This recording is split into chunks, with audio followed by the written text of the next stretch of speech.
Part 4, Fading Roses, This Garden's Over.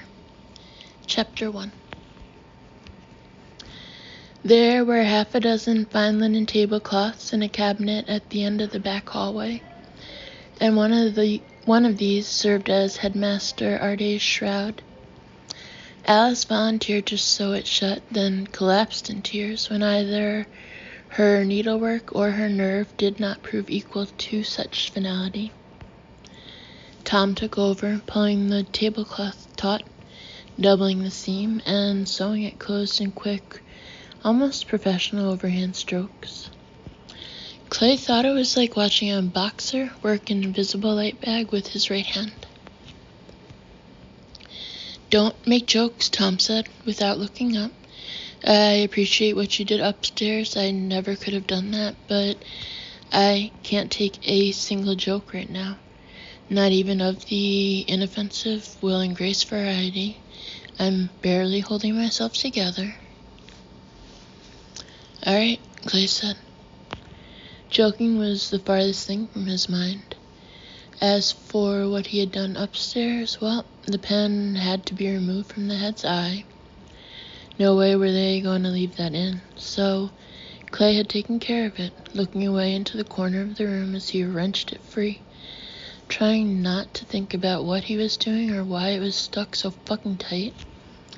And mostly he had succeeded in not thinking, but the pen had made a grinding sound against the bone of the old man's eye socket when it finally let go, and there had been a loose, gobbity-plopping sound as something fell from the bent tip of the pen's steel nib onto the blotter.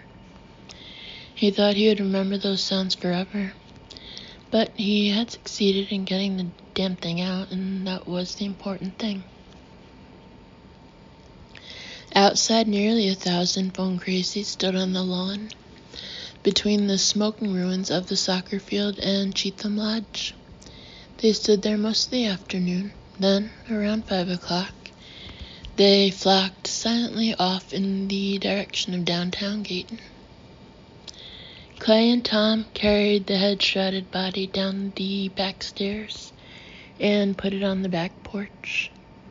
The 4 survivors gathered in the kitchen and ate the meal they had taken to calling breakfast, as the shadows began to draw long outside. Jordan ate surprisingly well. His color was high and his speech was animated. It consisted of reminiscences of his life at Gayton Academy and the influence Headmaster Arday had had on the heart and mind of a friendless, introverted computer geek from Madison, Wisconsin. The brilliant lucidity of the boy's recollections made Clay increasingly uncomfortable, and when he caught first Alice's eyes and then Tom's, he saw they felt the same. Jordan's mind was tottering, but it was hard to know what to do about that. They could hardly send him to a psychiatrist. At some point after full dark, Tom suggested that Jordan should rest. Jordan said he would, but not until they had buried the head. They could put him in the garden behind the lodge, he said. He told them the head had called the little vegetable patch's Victory Garden, although he had never told Jordan why. "That's the place," Jordan said, smiling. His cheeks now flamed with color. His eyes, deep in their bruised sockets, sparkled with what could have been inspiration, good cheer, madness, or all three. "Not only is the ground soft, it's the place he always liked the best. Outside, I mean. So, what do you say? They're gone. They still don't come out at night? That hasn't changed, and we can use the gas lanterns to dig by. What do you say?" After consideration, Tom said, "Are there shovels?" "You bet, in the gardening shed. We don't even need to go up to the greenhouses," and Jordan actually laughed. "Let's do it," Alice said. "Let's bury him and have done with it." And you'll rest afterwards, Clay said, looking at Jordan. Sure, sure, Jordan cried impatiently. He got up from his chair and began to pace around the room. Come on, you guys, as if you were trying to get up a game of tag. So they dug the grave in the head's garden behind the lodge and buried him among the beans and tomatoes.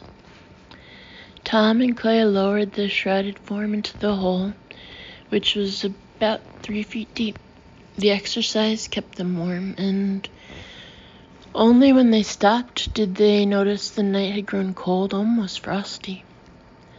The stars were brilliant overhead, but a heavy ground mist was rolling up the slope. Academy Avenue was already submerged in that rising tide of white. Only the steeply slanted roofs of the biggest old houses down there broke its surface. I wish someone knew some good poetry, Jordan said. His cheeks were redder than ever, but his eyes had receded into circular caves, and he was shivering in spite of the 2 sweaters he was wearing. His breath came out in little puffs. The head loved poetry. He thought that stuff was the shit. Jordan's voice, which had been strangely gay all night, finally broke. He was so totally old school.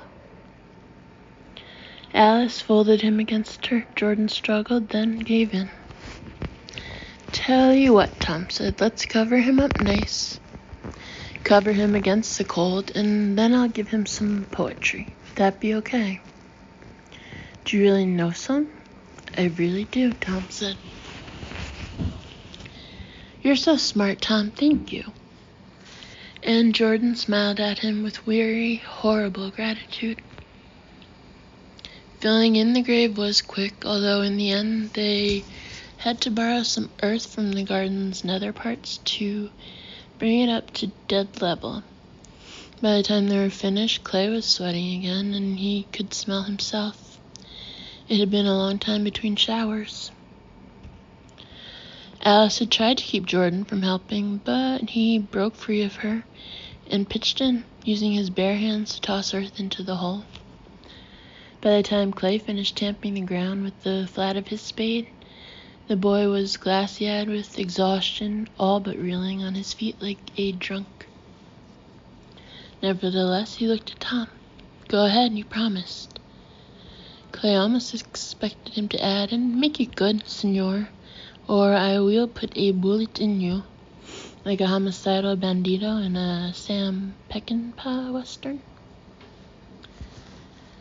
Tom stepped to one end of the grave. Clay thought it was the top, but in his weariness could no longer remember. He could not even remember for sure if the head's first name had been Charles or Robert. Runners of mist curled around Tom's feet and ankles, twined among the dead beanstalks. He removed his baseball cap, and Alice took off hers. Clay reached for his own and remembered he wasn't wearing one. That's right, Jordan cried. He was smiling, frantic with understanding. Hats off to the head. He was bareheaded himself, but mimed taking a hat off just the same, taking it off and flinging it into the air, and Clay once more found himself fearing for the boy's sanity. Now the poem. Come on, Tom. All right, Tom said, but you have to be quiet. Show respect. Jordan laid a finger across his lips to show he understood, and Clay saw by the broken-hearted eyes above that upraised finger that the boy had not lost his mind yet, his friend, but not his mind. Clay waited, curious to see how Tom would go on. He expected some frost, maybe a fragment of Shakespeare, parentheses. Surely the head would have approved of Shakespeare, even if it had only been When Shall We Three Meet Again, perhaps even a little extemporaneous Tom McCourt. What he did not expect was what came from Tom's mouth in low, precisely measured lines. Do not withhold your mercy from us, O Lord. May your love and your truth always protect us, for troubles without number surround us. Our sins have overtaken us, and we cannot see. Our sins are more than the hairs of our heads, and our hearts fail within us. Be pleased, O Lord, to save us. O Lord, come quickly to help us. Alice was holding her sneaker and weeping at the foot of the grave. Her head was bowed, her sobs were quick and low. Tom pressed on, holding one hand out over the new grave, palm extended, fingers curled in. May all who seek to take our lives as this life was taken be put to shame and confusion.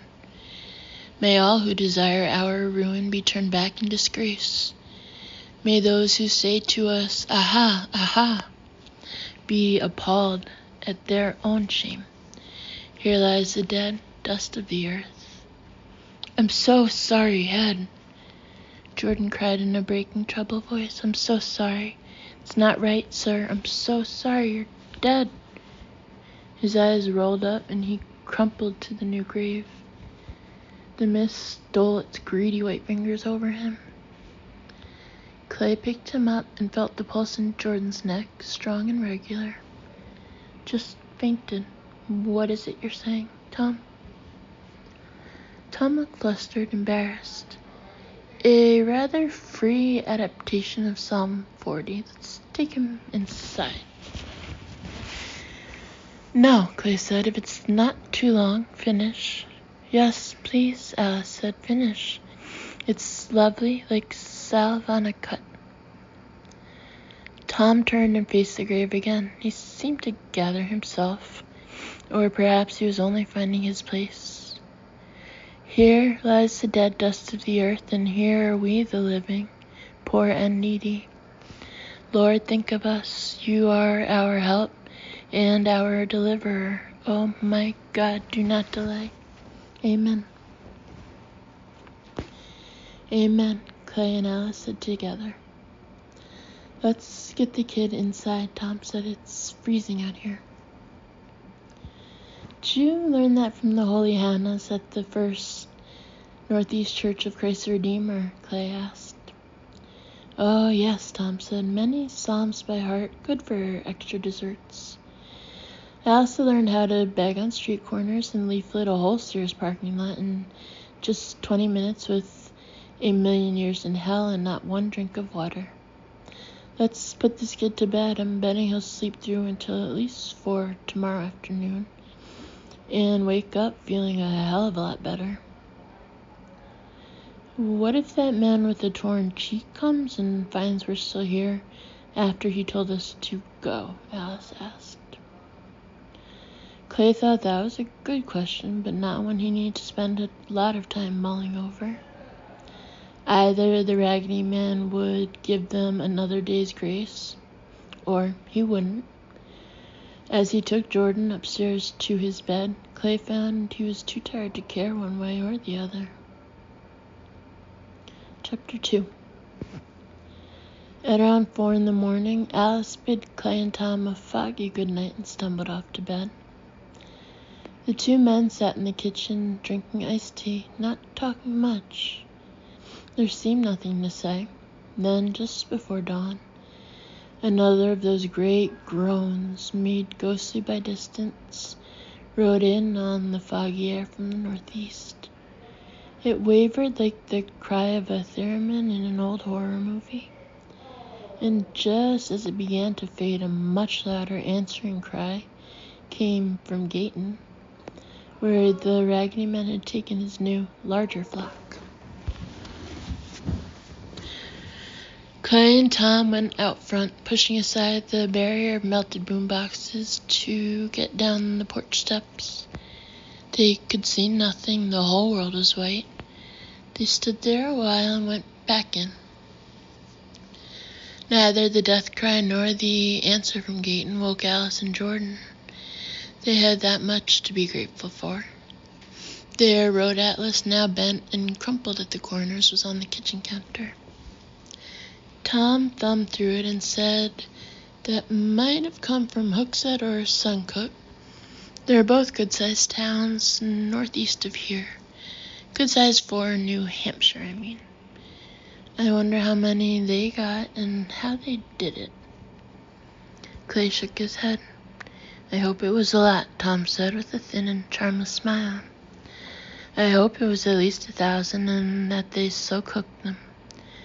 I find myself thinking of some restaurant chain or other that used to advertise roasted chicken. Are we going tomorrow night? If the Raggedy Man lets us live through today, I guess we ought to, don't you think? I don't see any choice, Tom said, but I'll tell you something, Clay. I feel like a cow being driven down a tin chute into the slaughterhouse. I can almost smell the blood of my little moo brothers. Clay had the same feeling, but the same question recurred. If slaughtering was what they had on their group mind, why not do it here? They could have done it yesterday afternoon, instead of leaving melted boomboxes and Alice's pet sneaker on the porch. Tom yawned. Turning in. Are you good for another couple hours? It could be, Clay said. In fact, he had never felt less like sleeping. His body was exhausted, but his mind kept turning and turning. It would begin to settle a bit, and then he'd recall the sound the pen had made coming out of the head's eye socket. The low squall of metal against bone. Why? Because if they decide to kill us today, I'd rather go my way than theirs, Tom said. I've seen theirs. You agree? Clay thought that if the collective mind which the Raggedy Man represented had really made the head stick a fountain pen in his eye, the 4 remaining residents of Cheatham Lodge might find that suicide was no longer among their options. That was no thought to send Tom to bed on, however, so he nodded. I'll take all the guns upstairs. You've got that big old .45, right? The Beth Nickerson special, right? Good night, then. And if you see them coming or feel them coming, give a yell. Tom paused. If you have time, that is, and if they let you. Clay watched Tom leave the kitchen, thinking Tom had been ahead of him all the time. Thinking how much he liked Tom, thinking he'd like to get to know him better, thinking the chances of that weren't good, and Johnny and Sharon, they had never seemed so far away. Chapter 3. At 8 o'clock that morning, Clay sat on a bench at one end of the head's victory garden, telling himself that if he weren't so tired, he'd get up off his dead ass and make the old fellow some sort of marker. It wouldn't last long, but the guy deserved it for taking care of his last pupil, if for nothing else. The thing was, he didn't even know if he could get up, totter into the house, and wake Tom to stand a watch. Soon they would have a chilly, beautiful autumn day, one made for apple picking, cider making, and touch football games in the backyard. For now, the fog was still thick, but the morning sun shone strongly through it, turning the tiny world in which Clay sat to a dazzling white. Fine suspended droplets hung in the air, and hundreds of tiny rainbow wheels circulated in front of his heavy eyes. Something red materialized out of this burning whiteness. For a moment, the Raggedy Man's hoodie seemed to float by itself, and then, as it came up the garden toward Clay, its occupant's dark brown face and hands materialized above and below it. This morning, the hood was up, framing the smiling disfigurement of the face and those dead-alive eyes. Broad scholar's forehead marred with a slash. Filthy, shapeless jeans, torn at the pockets and worn more than a week now. Harvard across the narrow chest. Beth Nickerson's .45 was in the side holster on his belt. Clay didn't even touch it. The Raggedy Man stopped about 10 feet from him. It was standing on the head's grave, and Clay believed that was no accident. "What do you want?" he asked the Raggedy Man, and immediately answered himself, "To tell you." He sat staring at the Raggedy Man, mute with surprise. He'd expected telepathy or nothing. The Raggedy Man grinned, insofar as he could grin with that badly split lower lip, and spread his hands as if to say, "Shucks, 'twarn't nothin'." "Say what you have to say, then," Clay told him, and tried to prepare for having his voice hijacked a second time. He discovered it was the thing you couldn't prepare for. It was like being turned into a grinning piece of wood sitting on a ventriloquist's knee. "Go, tonight." Clay concentrated and said, "Shut up, stop it." The Raggedy Man waited, the picture of patience. "I think I can keep you out if I try hard," Clay said. "I'm not sure, but I think I can." The Raggedy Man waited, his face saying, "Are you done yet?" "Go ahead," Clay said, and then said, "I could bring more. I came alone." Clay considered the idea of the Raggedy Man's will joined to that of an entire flock and conceded the point. "Go, tonight, north." Clay waited, and when he was sure the Raggedy Man was done with his voice for the time being, he said, "Where? Why?" There were no words this time, but an image suddenly rose before him. It was so clear that he didn't know if it was in his mind or if the Raggedy Man had somehow conjured it on the brilliant screen of the mist. It was what they had seen, scrawled in the middle of Academy Avenue in pink chalk. "Keshwak equals Nofo." "I don't get it," he said. But the Raggedy Man was walking away. Clay saw his red hoodie for a moment, once again seeming to float unoccupied against the brilliant mist. Then that was gone too. Clay was left with only the thin consolation of knowing that they had been going north anyway, and that they had been given another day's grace, which meant there was no need to stand a watch. He decided to go to bed and let the others sleep through as well. Chapter 4. Jordan awoke in his right mind, but his nervy brilliance had departed. He nibbled at half a rock-hard bagel and listened dully as Clay recounted his meeting with the Raggedy Man that morning. When Clay finished, Jordan got their road atlas, consulted the index at the back, and then opened it to the western main page. "There," he said, pointing to a town above Freiburg. "This is Keshwak here to the east and Little Keshwak to the west, almost on the Maine New Hampshire state line." I knew I recognized the name because of the lake. He tapped it, almost as big as Sebago. I don't know how you pronounce it. Alice leaned closer to read the name on the lake. Keshwakamak, I guess it is. "It's in an unincorporated area called TR90, Jordan said. He tapped this on the map also. "Once you know that, Keshwak equals Nofo is sort of a no-brainer, wouldn't you say?" "It's a dead zone, right?" Tom said. "No cell phone towers, no microwave towers." Jordan gave him a wan smile. "Well, I imagine there are plenty of people with satellite dishes, but otherwise, bingo." "I don't get it," Alice said.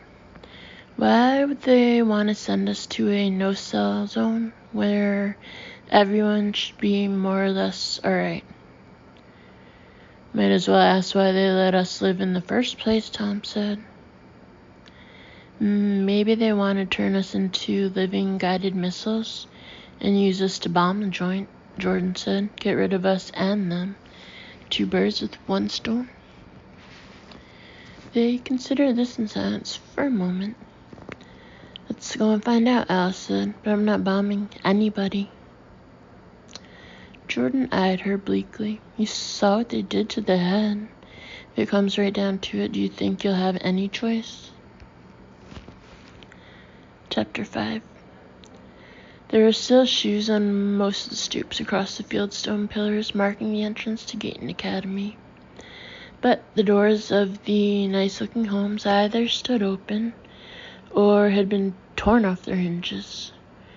A few of the dead they saw littered on those lawns as they once more began their trek north were phone crazies. But most had been innocent pilgrims who had happened to be in the wrong place at the wrong time.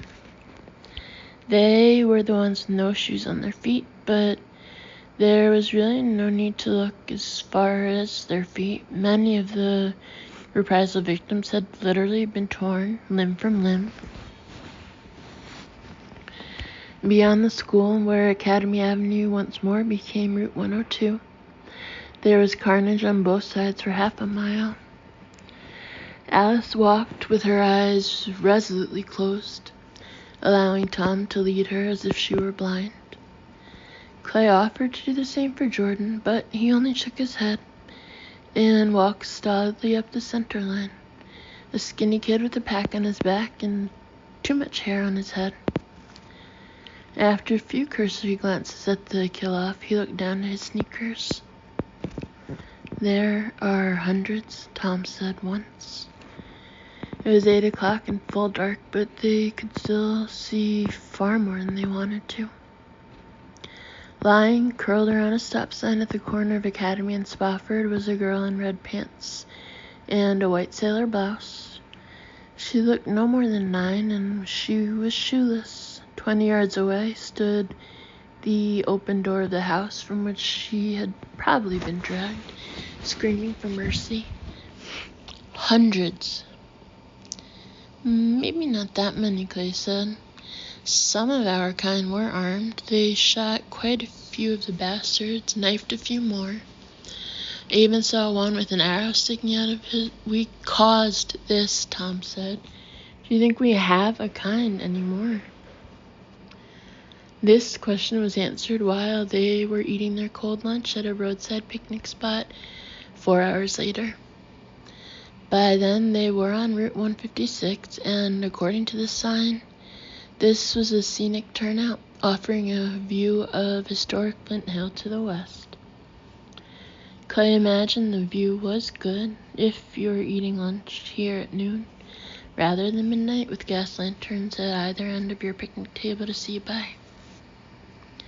They had reached the dessert course, stale Oreos, when a party of half a dozen came toiling along, all of them older folks. 3 were pushing shopping carts full of supplies, and all were armed. These were the first other travelers they had seen since setting out again. Hey, Tom called, giving them a wave. Got another picnic table over here if you want to sit a spell. They looked over. The older of the 2 women in the party, a grandmotherly type, with lots of white fluffy hair that shone in the starlight, started to wave, then she stopped. That's them, one of the men said, and Clay did not mistake either the loathing or the fear in the man's voice. That's the Gayton bunch.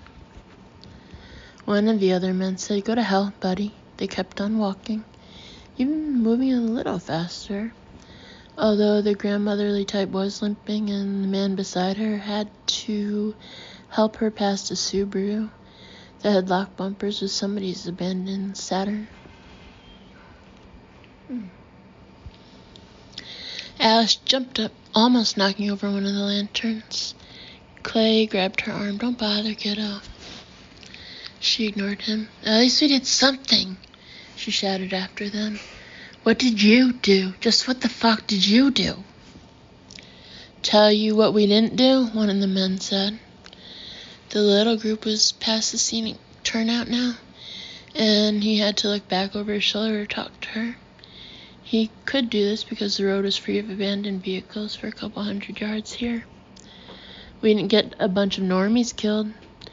There are more of them than us, in case you didn't notice. Oh, bullshit, you don't know if that's true, Jordan shouted. Clay realized it was the first time the kid had spoken since they passed the gate in town limits. Maybe it is, maybe it isn't, the man said. But they can do some very weird and powerful shit. You gotta buy that for $1. They say they'll leave us alone if we leave them alone, and you alone. Say, fine. If you believe anything they say or think at you, then you're an idiot, Alice said. The man faced forward, raised his hand in the air, shook it in a combined fuck off, bye-bye gesture, and said no more. The four of them watched the shopping cart people out of sight, then gazed at each other across the picnic table with its intaglios of old initials. So, now we know, Tom said. We're outcasts. Maybe not if the phone people want us to go where the rest of the... what do you call them? The rest of the normies are going, Clay said. Maybe we're something else. What? Alice asked. Clay had an idea, but he didn't like to put it into words, not at midnight. Right now, I'm more interested in Kent Pond, he said. I need to see if I can find my wife and son. It's not very likely that they're still there, is it? Tom asked, in his low, kind voice. I mean, no matter which way things went for them, normal or phoner, they've probably moved on. If they're alright, they will have left forward, Clay said. In any case, it's a place to go. And until they got there and that part of it was done, he wouldn't have to consider why the Raggedy Man would send them to a place of safety if the people there hated and feared them. Or how, if the phone people knew about it, Kashwak Nofo could be safe at all.